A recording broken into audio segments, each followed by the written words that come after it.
সালাম ভাই একজন বিএনপির একজন সিনিয়র নেতা, ওনার প্রতি রেসপেক্ট রেখে আমি বলতে চাই যে উনি অনেকগুলা কথা উত্থাপন করেছেন।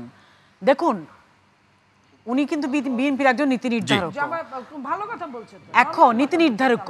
এখন আমার কথা হলো যে এই ওনারাই কিন্তু বিগত 7 জানুয়ারি নির্বাচনের আগে বিদেশি শক্তির উপর যেভাবে ভর করেছিল যে বিদেশি শক্তি ওনাদেরকে ক্ষমতায় এনে দিবে, তাই তাদের মুখে দেখুন, আপনার সময় আমি ডিস্টার্ব করি নাই,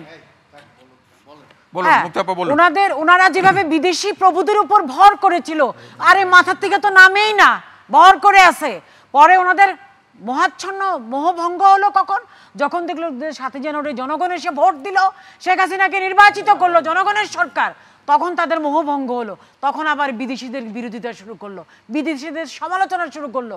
আসলে বিএনপির রাজনীতি হলো বিদেশ নির্ভর নতজানু রাজনীতি, যার কারণে ওনারা ওই যে বলে, দেখুন ভারতের কথা যতই বলেন, এখানে ভারতের গুণ গাওয়া আমার কাজ না। আমি যেটা সত্য, আমি নির্বাচনের আগে পরে কখনো দেখি নাই ভারতকে দুতিয়ালি করতে, ভারতকে কখনো দেখি নাই আমাদের রাজনীতির আভ্যন্তরীণ ব্যাপারে হস্তক্ষেপ করতে। শুনেন, আমার কথা হলো, উনি একটা কথা বলেছে যেটা অত্যন্ত আপত্তিকর, বলেছে আমরা নাকি পুলিশকে ব্যবহার করেছি, আমরা রাষ্ট্র, কিন্তু বিএনপি আমলে পুলিশকে যে ব্যবহার করেছে, রাষ্ট্রযন্ত্রকে ব্যবহার করেছে, তার উৎকৃষ্ট উদাহরণ একটা দিব এই মুহূর্তে, অনেক উদাহরণ আছে।